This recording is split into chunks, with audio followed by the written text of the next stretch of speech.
Bem-vindo ao Novo Testamento em 90 dias. Leitura de hoje, Mateus 17 e 18. Capítulo 17. 6 dias depois, tomou Jesus consigo a Pedro e aos irmãos Tiago e João e os levou em particular a um alto monte, e foi transfigurado diante deles. O seu rosto resplandecia como o sol, e as suas vestes tornaram-se brancas como a luz. E eis que lhes apareceram Moisés e Elias, falando com ele.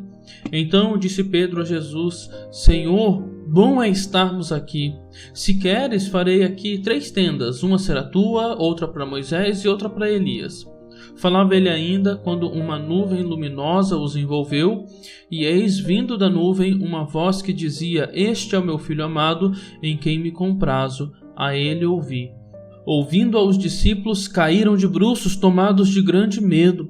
Aproximando-se deles, tocou-lhes Jesus, dizendo: Erguei-vos e não temais. Então, eles, levantando os olhos, a ninguém viram, senão Jesus. E descendo eles do monte, ordenou-lhes Jesus: A ninguém conteis a visão, até que o Filho do Homem ressuscite dentre os mortos. Mas os discípulos o interrogaram: Por que dizem, pois, os escribas ser necessário que Elias venha primeiro?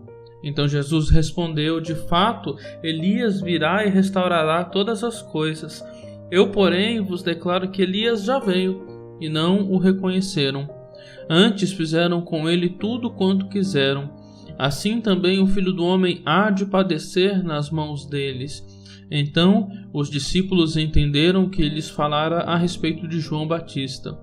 E quando chegaram para junto da multidão, aproximou-se dele um homem que se ajoelhou e disse: Senhor, compadece-te de meu filho, porque é lunático e sofre muito, pois muitas vezes cai no fogo e outras muitas na água.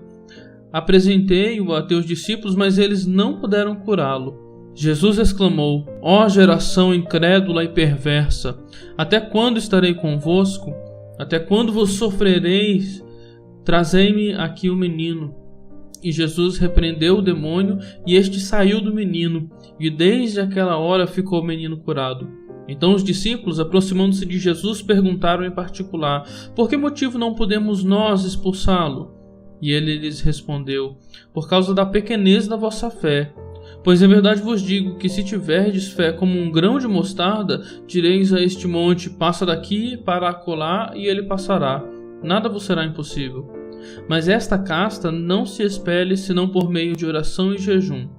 Reunidos eles na Galileia, disse-lhe Jesus: O Filho do Homem está para ser entregue nas mãos dos homens, e estes o matarão, mas ao 3º dia ressuscitará. Então os discípulos se entristeceram grandemente. Tendo eles chegado a Cafarnaum, dirigiram-se a Pedro os que cobravam o imposto das 2 dracmas e perguntaram: Não paga o vosso mestre as 2 dracmas? Sim, respondeu ele. Ao entrar Pedro em casa, Jesus se lhe antecipou, dizendo: Simão, que te parece? De quem cobram os reis da terra impostos ou tributos? Dos filhos ou dos estranhos? Respondendo Pedro: Dos estranhos. Jesus lhe disse: Logo estão isentos os filhos. Mas para que não os escandalizemos, vai ao mar, lança o anzol e o primeiro peixe que fisgar, tira-o, e abrindo-lhe a boca acharás um estáter. Toma-o e entrega-lhes por mim e por ti. Capítulo 18.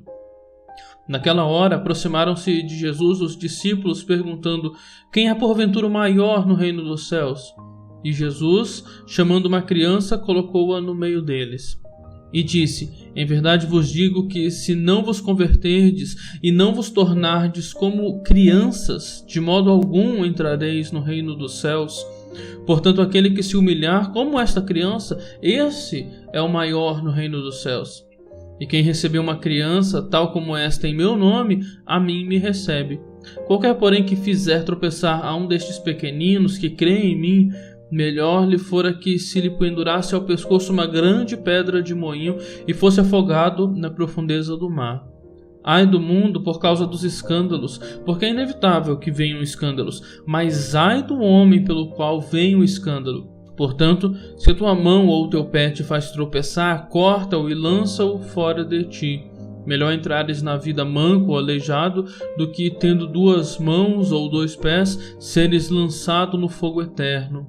Se um dos teus olhos te faz tropeçar, arranca-o e lança-o fora de ti. Melhor entrares na vida com um só dos teus olhos do que, tendo 2, seres lançado no inferno de fogo.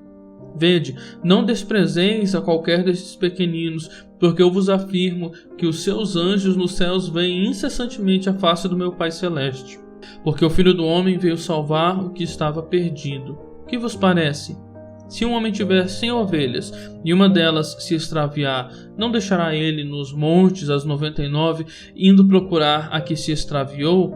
E se porventura a encontra, em verdade vos digo que maior prazer sentirá por causa desta do que pelas 99 que não se extraviaram.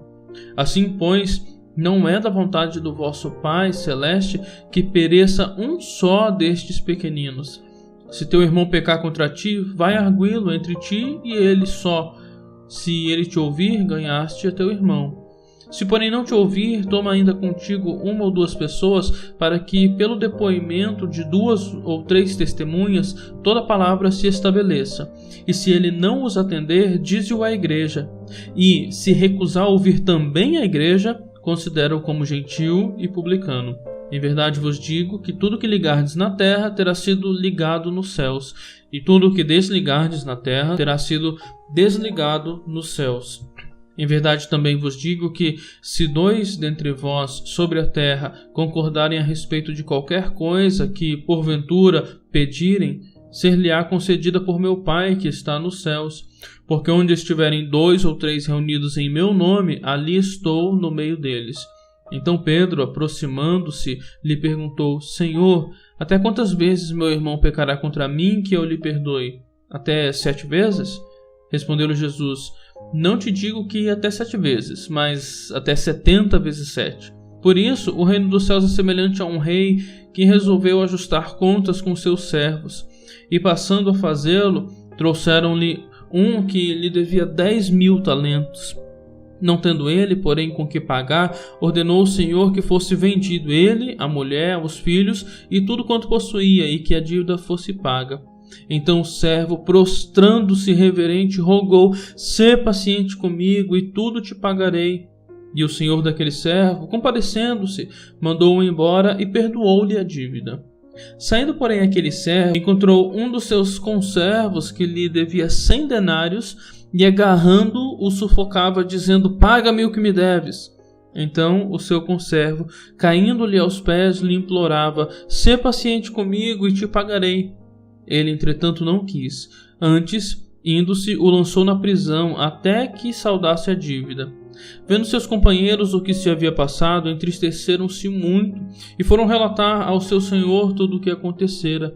Então seu senhor, chamando-o, lhe disse: Servo mau, perdoei-te aquela dívida toda porque me suplicaste.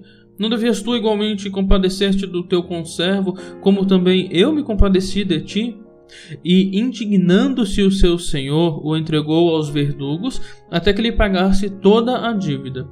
Assim também meu Pai Celeste vos fará, se do íntimo não perdoardes cada um a seu irmão. Tenham todos um ótimo dia.